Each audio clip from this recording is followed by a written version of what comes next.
O sol escaldante pairava sobre uma pequena cidade litorânea no Brasil, como uma cortina de fogo que se recusava a ceder.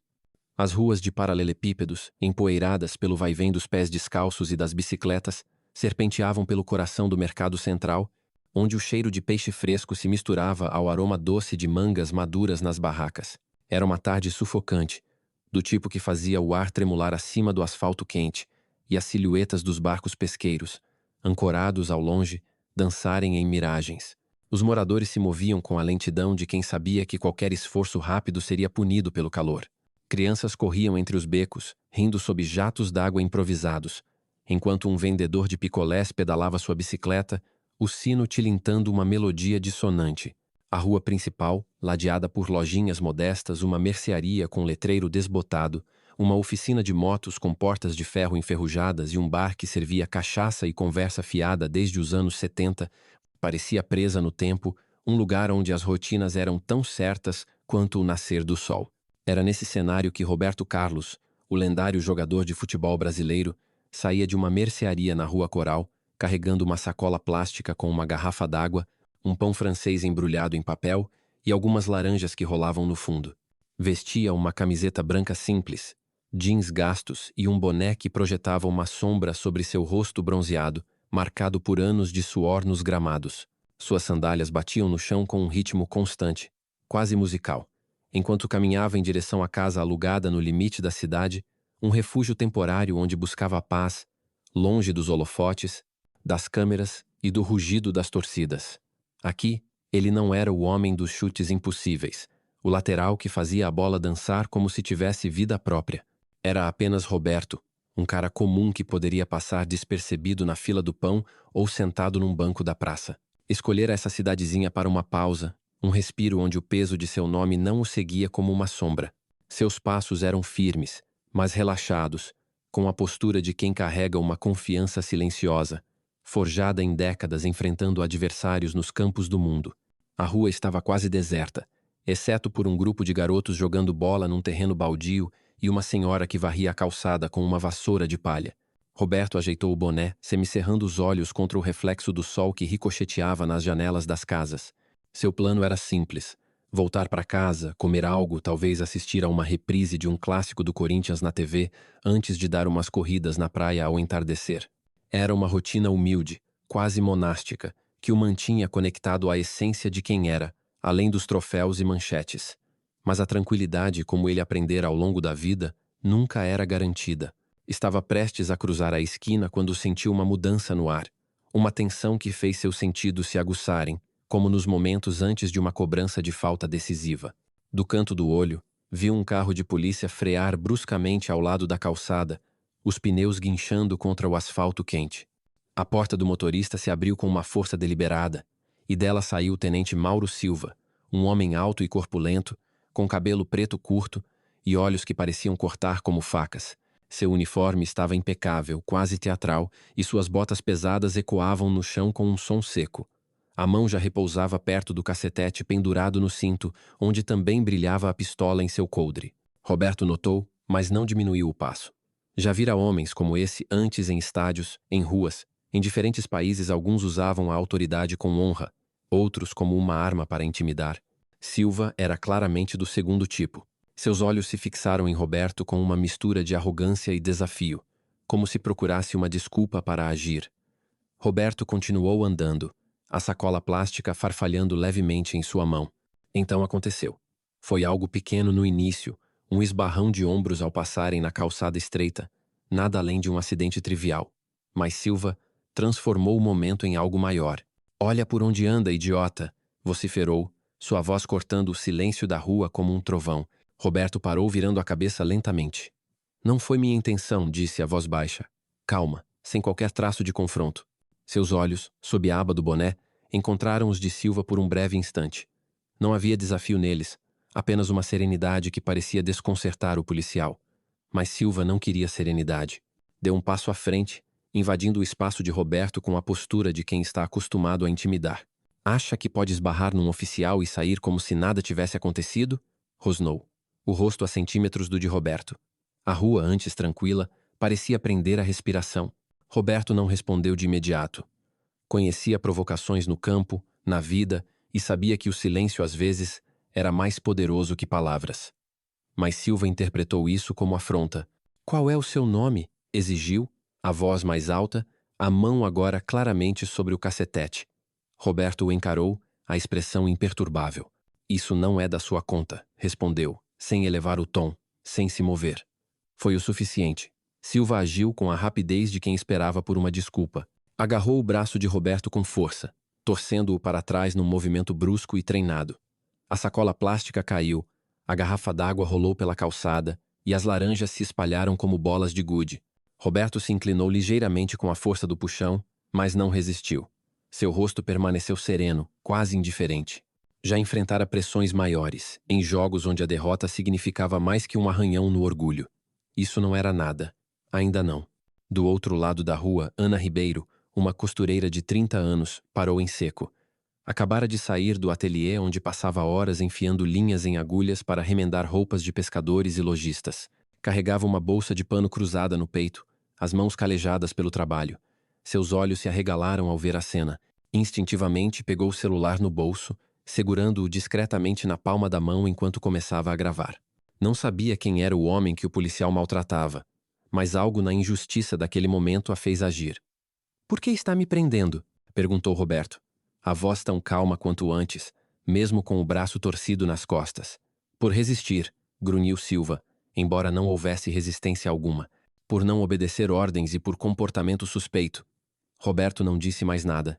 Silva o empurrou para a frente, forçando-o a se ajoelhar na calçada ardente. As mãos de Roberto tocaram o concreto quente, mas ele não demonstrou dor. Um pequeno grupo de curiosos começou a se formar, não mais que 5 ou 6 pessoas, atraídas pelo espetáculo. Um vendedor de cocos murmurou algo ao colega. Uma mulher levou a mão à boca. Ana, ainda gravando, sentia o coração disparar. Não acreditava no que via. Silva, alheio aos olhares ou talvez alimentado por eles, ergueu a mão e desferiu um tapa na nuca de Roberto. O som ecoou na rua como um chicote. Um suspiro coletivo escapou dos espectadores. Ana quase deixou o celular cair, a respiração entrecortada. Mas Roberto não reagiu, não levantou os punhos, não virou a cabeça, não deu sinal de retaliação. Seu corpo permaneceu imóvel, o olhar fixo no chão. "Vocês acham que estão acima da lei?" rugiu Silva, agarrando Roberto pela gola da camiseta e empurrando-o contra a lateral do carro de polícia. O impacto fez o veículo balançar levemente. Um segundo policial mais jovem emergiu do lado do passageiro. Parecia inseguro, os olhos indo de Silva a Roberto e depois para o grupo de testemunhas. Abriu a boca como se fosse dizer algo, mas a fechou em seguida. A tensão no ar era palpável, uma corda prestes a se romper. Roberto se levantou lentamente, sacudindo a poeira dos jeans. Uma marca vermelha começava a se formar em seu pescoço, mas suas mãos permaneciam relaxadas ao lado do corpo. Silva, ofegante pela adrenalina, deu um passo atrás, de repente consciente do silêncio ao seu redor. "Saia desta rua", grunhiu, cuspindo as palavras com veneno, "antes que eu ache um motivo para te prender." Roberto recolheu a sacola do chão, a garrafa agora amassada, as laranjas machucadas e cobertas de poeira. Caminhou sem dizer uma palavra. Ana terminou de gravar, os dedos trêmulos. A multidão começou a se dispersar, alguns murmurando, outros andando rápido para evitar problemas. Silva, com um sorriso de desprezo, voltou para a viatura como se nada tivesse acontecido. Mas algo havia mudado. Naquela noite, no seu pequeno apartamento de paredes descascadas, Ana sentou-se à mesa da cozinha, sob a luz fraca de uma lâmpada que piscava de vez em quando.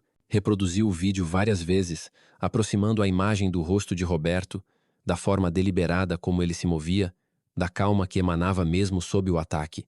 Havia algo familiar nele, algo que ela não conseguia identificar. Abriu o laptop velho, digitou "jogador de futebol brasileiro" no buscador e ficou olhando as imagens que carregavam. Quando o rosto de Roberto Carlos apareceu, seu coração deu um salto. Não era apenas um homem qualquer, era um ícone, alguém que fizera o Brasil vibrar com seus chutes, que levara o nome do país aos maiores estádios do mundo. A revelação a atingiu como uma onda. Não podia deixar isso passar.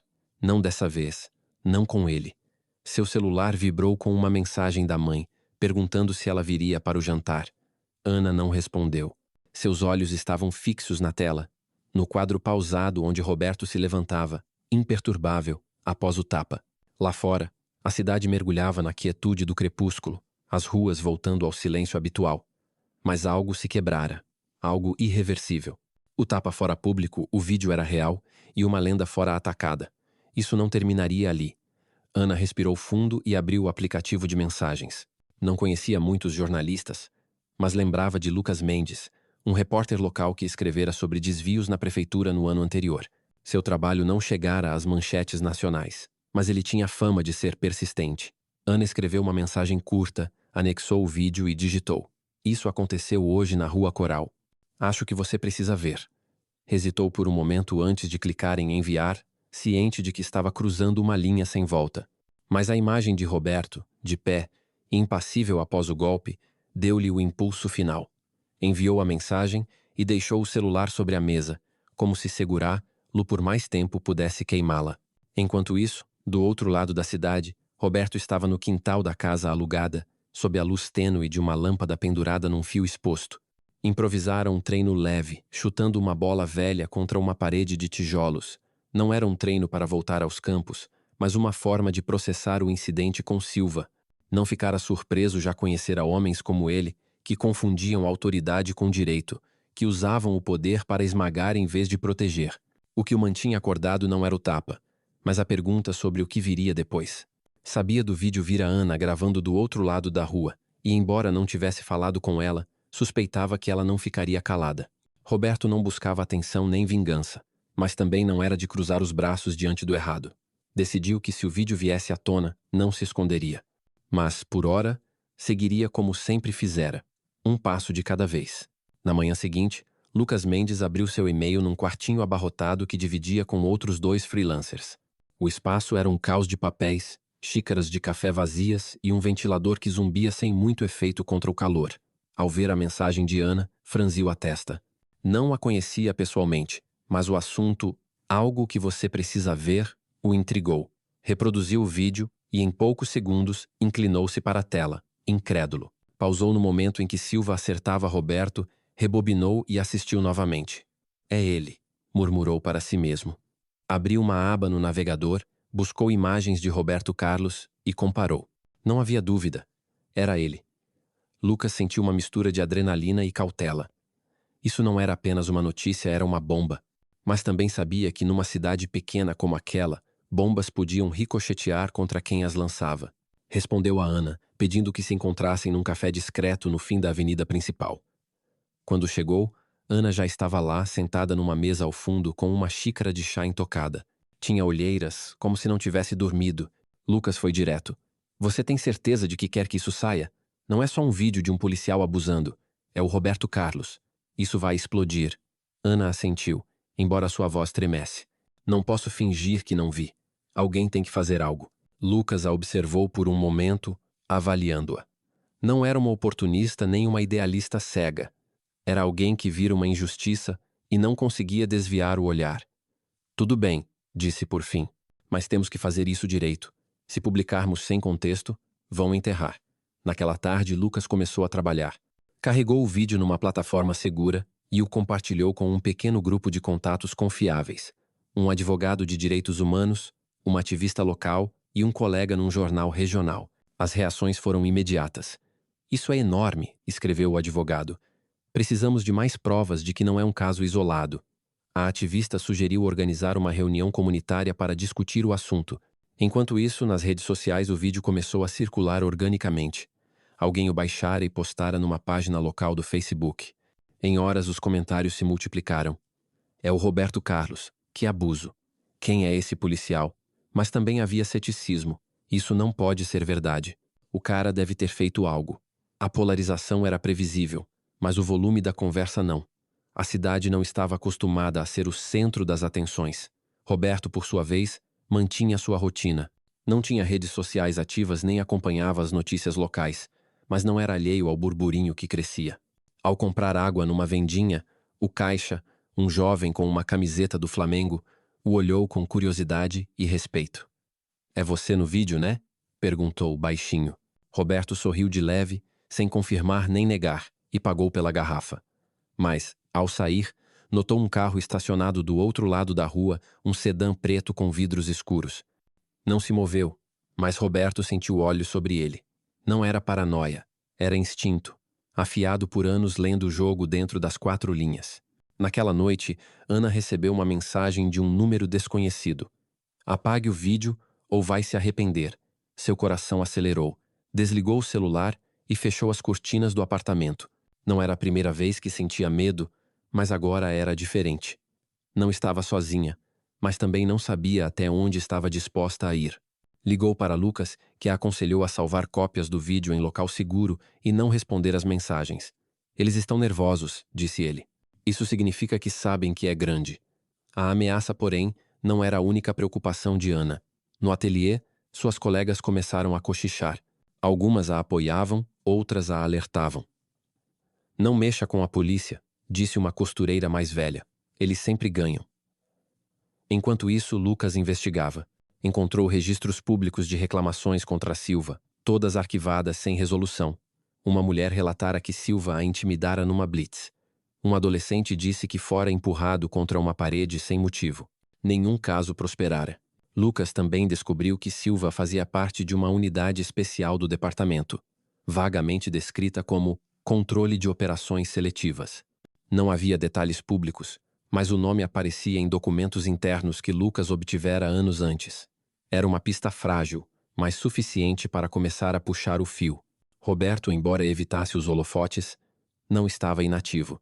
Notara a mudança na cidade, os olhares, os sussurros, a tensão. Decidiu que não podia ficar de braços cruzados. Visitou um campinho local onde jovens jogavam pelada. Não foi como Roberto Carlos, mas como Roberto, alguém que queria trocar uma ideia. Os garotos, a princípio desconfiados, logo se encantaram com sua simplicidade. Um deles, um adolescente chamado Gabriel, perguntou na lata: "É você que o policial bateu?" Roberto olhou e respondeu: "Sou alguém que acredita que não precisa revidar para vencer." Gabriel assentiu, embora não entendesse completamente. No fim do dia, Ana e Lucas se reuniram novamente, dessa vez num parque vazio ao cair da noite. Lucas mostrou uma pasta com anotações e recortes. "Silva não age sozinho", disse. "Há algo maior aqui, mas precisamos de mais que um vídeo para provar." Ana, exausta mas decidida, concordou. "E agora?" perguntou. Lucas sorriu, embora estivesse cansado. "Vamos tornar isso maior. E precisamos que o Roberto fale." Ana balançou a cabeça. "Acho que ele não quer. Não parece ser do tipo que busca atenção." Lucas se recostou no banco, olhando as estrelas que começavam a surgir. "Então vamos fazer a atenção encontrá-lo." Lá fora, a cidade dormia, mas a faísca que Ana acendera crescia, e embora ninguém soubesse ainda, essa faísca logo se tornaria um incêndio que ninguém poderia apagar. A pequena cidade litorânea fervilhava como um estádio lotado antes de uma final. O julgamento de Mauro Silva, o tenente que atacara Roberto Carlos, transformara as ruas outrora sonolentas em um palco de vozes, cartazes e esperança. A fachada desgastada do tribunal, com sua pintura descascada e janelas empoeiradas, estava agora cercada por repórteres de microfones em punho, ativistas com megafones e moradores segurando faixas improvisadas que gritavam "Justiça para Roberto" e "Fim aos abusos." O sol brilhava forte, refletindo nas águas calmas do mar ao longe, mas não conseguia abafar o coro crescente da multidão, que se aglomerava nas escadarias do prédio como uma onda prestes a quebrar. Eram cerca de 200 pessoas, pescadores, donas de casa, jovens com camisetas de times locais, todas unidas por um desejo comum, que dessa vez a verdade prevalecesse. Dentro da sala de audiências, o contraste era gritante. As paredes de madeira polida e os bancos alinhados exalavam uma solenidade fria, mas o ar estava carregado de expectativa, como um momento antes de um pênalti decisivo. Roberto Carlos entrou com passos firmes, sem o boné que costumava usar, deixando o rosto exposto às dezenas de olhares que o seguiam. Vestia uma camisa azul escura, calça preta e sapatos simples, mas sua presença enchia o ambiente, como se ainda estivesse pisando num gramado com o mundo assistindo. Sentou-se na primeira fila, as mãos repousando nos joelhos, o olhar fixo no estrado onde a juíza logo apareceria. A poucos bancos de distância, Ana Ribeiro ajustava nervosamente o blazer azul que comprara para a ocasião, um tecido simples que parecia deslocado naquele cenário formal. Suas mãos tremiam, mas ela mantinha a cabeça erguida, determinada a não deixar o medo falar mais alto. Lucas Mendes, com sua inseparável caderneta, ocupava um canto reservado à imprensa, rabiscando notas enquanto observava a multidão, um misto de curiosos, apoiadores e alguns rostos carrancudos que pareciam estar ali para defender Silva. Carla Ferreira, a ex-policial, não estava presente, mas prometera enviar mais documentos caso o caso exigisse.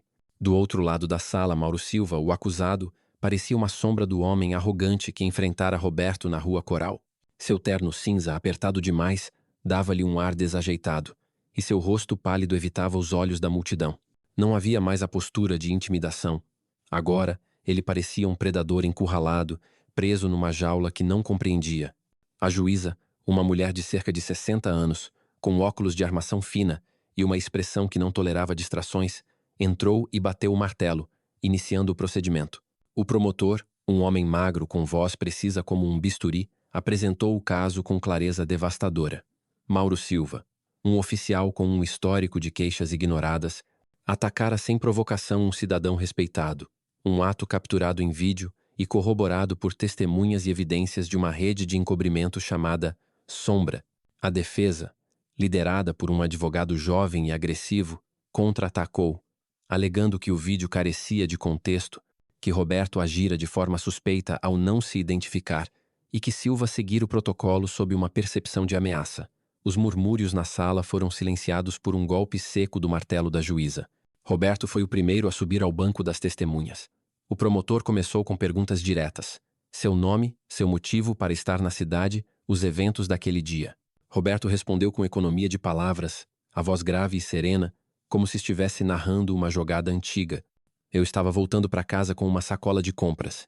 Não fiz nada para provocar o oficial, disse, os olhos fixos no jurado. Quando o vídeo foi exibido numa tela grande, a sala mergulhou num silêncio sepulcral. O som do tapa de Silva na nuca de Roberto ecoou, seguido pelo barulho da sacola caindo. Alguns espectadores fecharam os olhos, outros não conseguiam desviar o olhar. O promotor virou-se para Roberto. Senhor Carlos, por que não reagiu ao ataque? Roberto olhou para o jurado, seus olhos firmes, mas sem desafio. Porque eu sei o que posso fazer. E sei que revidar não teria ajudado ninguém. Quis dar uma chance ao sistema. O promotor assentiu. Acha que o sistema funcionou naquele momento? Roberto fez uma pausa, seu olhar passando brevemente por Silva. Não naquele momento, mas agora estamos aqui. Um murmúrio percorreu a sala, rapidamente abafado. A defesa tentou desestabilizá-lo. Senhor Carlos, o senhor é um ex-jogador famoso, uma figura imponente. Não é possível que o oficial Silva se sentisse ameaçado pela sua presença? Roberto inclinou a cabeça ligeiramente. Se um homem se sente ameaçado por alguém carregando laranjas, talvez ele não devesse carregar um distintivo. A resposta arrancou risadas contidas na sala. O advogado, visivelmente frustrado, mudou de tática. O senhor não se identificou. Não acha que isso escalou a situação? Roberto respondeu sem hesitar. Não precisava dizer quem eu era. Não fiz nada errado. Ele escolheu a violência. Eu escolhi a paz. Não houve mais perguntas. Roberto desceu do estrado, seu passo tão firme quanto na entrada, deixando um eco de sua presença na sala. Ana foi a próxima. Seu coração batia tão forte que ela temia que todos ouvissem. Subiu ao estrado, respirou fundo e olhou para o jurado. Contou como gravar o vídeo, como sentir a injustiça no ar, como decidir agir apesar do medo. Eu não sabia que era o Roberto Carlos, disse, a voz ganhando força. Mas vi um homem sendo atacado sem motivo, e vi um oficial que achou que poderia sair impune. O promotor perguntou sobre as ameaças que ela recebera. Ana ergueu o queixo. Me mandaram mensagens. Me seguiram. Disseram para eu calar a boca, mas não calei. Porque se todos nos calarmos, nada muda. O jurado a observou com atenção, alguns assentindo levemente. A defesa tentou desacreditá-la, sugerindo que buscava fama ou que editara o vídeo. Ana, com uma calma que surpreendeu até a si mesma, respondeu: o vídeo é real, todos viram, não preciso inventar nada. Desceu do estrado com as mãos trêmulas, mas a cabeça erguida. Fora do tribunal a multidão crescia. Ativistas organizavam cânticos e câmeras de emissoras nacionais capturavam a cena. Nas redes sociais, o julgamento dominava as tendências, com vídeos de apoio a Roberto e Ana postados do Brasil a outros países da América Latina. Mas também havia resistência. Uma rádio local entrevistou um ex-policial que defendia Silva, dizendo que policiais enfrentavam situações perigosas diariamente. Num bar da cidade, um grupo de homens discutia acaloradamente, alguns chamando Roberto de herói, outros o acusando de exagerar. A divisão era palpável, mas o impulso por justiça ganhava força. Lucas, enquanto isso, trabalhava incansavelmente. Durante o julgamento, publicou um segundo artigo, agora com trechos de gravações obtidas por Roberto através de João Lima, um ex-colega de Silva. Embora os nomes estivessem censurados, as vozes discutiam táticas de encobrimento e mencionavam Sombra explicitamente. O artigo viralizou, compartilhado milhares de vezes, e uma emissora nacional o citou num programa noturno. Mas o sucesso teve um preço. Lucas notou que seu e-mail fora invadido e um arquivo crucial desaparecera de seu computador. Sem provas de quem estava por trás, ele suspeitava de Sombra. Mandou uma mensagem para Ana. Guarde tudo em mídia física. Não confie na nuvem. Ana, exausta, escondeu um pendrive numa caixa de sapatos sob a cama. O julgamento durou 4 dias, cada um trazendo novas revelações. Documentos mostraram como queixas contra Silva foram sistematicamente arquivadas. Um depoimento anônimo de um policial aposentado confirmou a existência de Sombra. Uma gravação de uma reunião revelou um superior dizendo para limpar a bagunça de Silva. A defesa vacilava, recorrendo a táticas desesperadas, como culpar Roberto por não cooperar. Mas o jurado, composto por moradores locais de pescadores a professores, parecia cada vez mais convencido. No último dia, Ana e Roberto se encontraram brevemente no corredor do tribunal. Obrigada por não desistir, disse ela. Roberto assentiu. Você começou isso, eu só segui seu exemplo. O veredicto veio ao entardecer do 4º dia. A juíza leu a decisão. Culpado em todas as acusações, incluindo abuso de autoridade, falsificação de provas e intimidação. Silva foi condenado a 10 anos de prisão, sem possibilidade de liberdade condicional nos primeiros 7. Ao ser escoltado para fora, seus olhos evitaram Roberto, mas a derrota era evidente em seus ombros curvados. A multidão do lado de fora explodiu em vivas, embora alguns gritassem insultos. Ana saiu para as escadarias do tribunal e foi recebida com aplausos. Lucas capturou o momento com sua câmera, sabendo que aquela imagem ficaria gravada na história da cidade. Mas Roberto permaneceu dentro por mais um instante, sentado na sala agora vazia. Não sentia triunfo, apenas a certeza de que isso era apenas um passo. Sombra ainda existia, e Silva era só uma peça. Quando saiu, a multidão o cercou, mas ele ergueu a mão, pedindo calma. Não deu entrevistas, não posou para fotos. Em vez disso, caminhou até Ana e colocou a mão em seu ombro. Isso é seu, disse. Ela sorriu, os olhos marejados. O sol se punha, pintando o céu de laranja, mas a luta, como Roberto sabia, estava longe de acabar. Após o julgamento, a cidade não voltou a ser a mesma. As ruas, antes marcadas pela monotonia, pareciam mais vivas, como se a cidade tivesse acordado de um longo sono. Cartazes de justiça para Roberto ainda pendiam em alguns postes, desbotados pelo vento salgado do mar. As conversas nas barracas do mercado e nos bares giravam em torno do veredicto, mas também do que viria a seguir. Para muitos, o julgamento era uma vitória, um farol de esperança num sistema que frequentemente esmagava quem ousava questionar. Mas para Roberto, Ana, Lucas e os outros que lutaram, era apenas o começo. A verdadeira prova não era vencer uma batalha, mas construir algo duradouro a partir de suas cinzas. Roberto decidiu transformar o impacto do julgamento em ação. Num campinho de terra batida na periferia, onde adolescentes jogavam bola com chuteiras remendadas, ele anunciou um programa gratuito de futebol para jovens. Não era apenas sobre ensinar dribles ou chutes, era sobre disciplina, confiança e, acima de tudo, a capacidade de escolher quando lutar e quando dialogar. A primeira sessão atraiu uma dúzia de garotos, alguns curiosos pela fama de Roberto, outros atraídos pelas histórias do julgamento. Gabriel, o jovem que o conhecera semanas antes, foi o primeiro a chegar, a bola debaixo do braço. Vai nos ensinar a chutar como você? Perguntou, os olhos brilhando. Roberto, amarrando as chuteiras, balançou a cabeça. Não é sobre chutar como eu, é sobre saber por que você chuta. Às vezes, a jogada mais difícil é não entrar de carrinho. Os garotos, sentados em círculo ao redor do campo, ouviam com atenção enquanto Roberto falava de responsabilidade, de como o talento sem controle era só caos disfarçado. Ele ensinou fundamentos de passe, mas também como ler o jogo, antecipar movimentos, proteger os companheiros sem recorrer à falta. No fim da sessão, Gabriel ficou para ajudar a guardar as bolas. O que você fez com aquele policial? Não sei se eu conseguiria ficar quieto, admitiu. Roberto o olhou. Não é ficar quieto, é escolher o que importa. Você também pode. Gabriel assentiu, a lição ainda se assentando em sua mente. Ana, por sua vez, encontrou um novo propósito. O julgamento a transformara, não só pelo medo e pelas ameaças, mas pela força que descobrira em si mesma. Deixou o ateliê de costura, uma decisão que nunca imaginara tomar, e começou a trabalhar com uma organização local de direitos civis. Sua primeira iniciativa foi criar um grupo de apoio para vítimas de abuso policial, um espaço onde as pessoas pudessem compartilhar suas histórias sem medo de retaliação. As reuniões aconteciam no centro comunitário, numa sala com cadeiras desparejadas e um quadro coberto de anotações. Na primeira noite, apenas 5 pessoas apareceram, mas Ana não desanimou. Ouviu uma mãe contar como seu filho fora detido sem motivo. Um idoso descrever anos de intimidação por policiais como Silva. Ana tomava notas, oferecia contatos de advogados voluntários e, acima de tudo, dava esperança. Vocês não estão sozinhos, dizia, e falava sério. Lucas, sempre com sua caderneta, frequentava essas reuniões, não como repórter, mas como aliado. Decidira reduzir o ritmo de publicações, mas não abandonara a luta.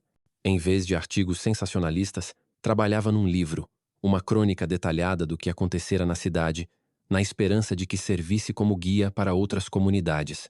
Isso não é só nossa história, disse a Ana numa noite, enquanto arrumavam as cadeiras após uma reunião. É um mapa para outros. Ana sorriu, cansada, mas determinada. Então vamos fazer com que leiam. A própria comunidade estava mudando. A prefeitura, sob pressão pública, anunciou uma revisão completa das políticas do Departamento de Polícia, incluindo a contratação de um auditor externo para investigar Sombra. Não era uma solução perfeita, e muitos duvidavam de sua eficácia, mas era um passo impensável antes do julgamento. Nas escolas, professores começaram a incluir debates sobre direitos civis nas aulas, usando o caso de Roberto como exemplo. Nas ruas, os moradores se cumprimentavam com mais frequência, como se o ato coletivo de enfrentar a injustiça tivesse tecido laços mais fortes entre eles. Mas nem tudo era idealismo. Alguns policiais leais a Silva ou à Sombra permaneciam no departamento, e olhares hostis não haviam desaparecido. Ana notou um carro suspeito perto de seu novo apartamento numa noite, mas dessa vez não sentiu pânico. Mandou uma mensagem para Lucas e tirou uma foto do veículo. A diferença agora era que ela sabia que não estava sozinha. Roberto, embora reservado, tornara-se um símbolo sem querer. No Brasil, manchetes o celebravam não só como jogador, mas como um homem que desafiara a injustiça com seu silêncio. Na cidade, crianças desenhavam sua imagem em cadernos e adultos o cumprimentavam com respeito na mercearia. Mas Roberto não se deixava levar pela admiração. Sabia que símbolos podiam desvanecer se não fossem sustentados por ação. Numa tarde, enquanto limpava o campinho após um treino, encontrou uma carta colada no portão. Era anônima, escrita à mão num papel simples. Obrigado por nos lembrar que valemos a pena. Ele guardou a carta no bolso, sem dizer nada, mas a levou consigo como um lembrete do porquê escolhera ficar. A lição de tudo isso, como Roberto explicou aos seus alunos numa sessão final antes de retornar a São Paulo, não era sobre vencer ou perder. A força não está em quão forte você chuta, disse, parado no centro do campo, com os garotos o encarando com atenção. Está no que você faz com essa força. Vocês podem usar os pés para destruir ou para construir. Podem ficar calados por medo ou falar por quem não tem voz. Isso é o que muda o mundo. Fez uma pausa, deixando as palavras ecoarem. O que aconteceu aqui não foi só por mim, por Ana ou por Lucas. Foi por todos que decidiram que já era hora de basta. E isso é algo que vocês também podem fazer, todo dia. Os garotos aplaudiram, não com um entusiasmo cego, mas com uma compreensão que parecia mais profunda que seus anos. Gabriel, agora um frequentador assíduo dos treinos, levantou a mão. Você vai voltar? Perguntou. Roberto sorriu. Se precisarem de mim, estarei aqui. Ana, enquanto isso, deu seu primeiro discurso público numa conferência regional sobre direitos civis, convidada pela organização com que trabalhava. Diante de uma plateia de ativistas e líderes comunitários, falou sobre a cidade, sobre Roberto, sobre Silva, mas acima de tudo, sobre as pessoas comuns que fizeram a diferença. Não precisamos de heróis, disse, a voz clara apesar do nervosismo. Precisamos de pessoas que não virem as costas, que não deixem o medo decidir por elas. Foi isso que aprendi, e é isso que vamos levar adiante. O aplauso foi caloroso, mas, para Ana, o verdadeiro prêmio foi ver dois participantes, inspirados por sua história, se comprometerem a iniciar grupos semelhantes em suas cidades. O legado da cidade não era perfeito. Sombra, não fora desmantelada por completo, e o sistema ainda resistia à mudança, mas as sementes estavam plantadas. Roberto voltou a São Paulo, mas deixou o programa de futebol nas mãos de treinadores locais, prometendo financiar sua continuidade. Ana tornou-se uma figura reconhecida na luta por justiça, embora sempre insistisse que era apenas uma peça do quebra-cabeça. Lucas terminou o rascunho de seu livro, provisoriamente intitulado O Silêncio que Rugiu, e nas ruas da cidade, os moradores caminhavam com uma nova confiança, sabendo que juntos podiam enfrentar até os gigantes. A lição final para todos tocados por essa história era clara. O verdadeiro poder não está na força bruta nem na autoridade imposta, mas na responsabilidade de agir, na coragem de escolher a paz quando a violência seria mais fácil, e na união de vozes que se recusam a ser silenciadas. A cidade provara que a mudança era possível, não com um único herói, mas com uma comunidade que decidira fazer acontecer. E essa lição, mais que qualquer veredicto, era a que perduraria, inspirando outros a se levantar, a construir, a nunca desistir.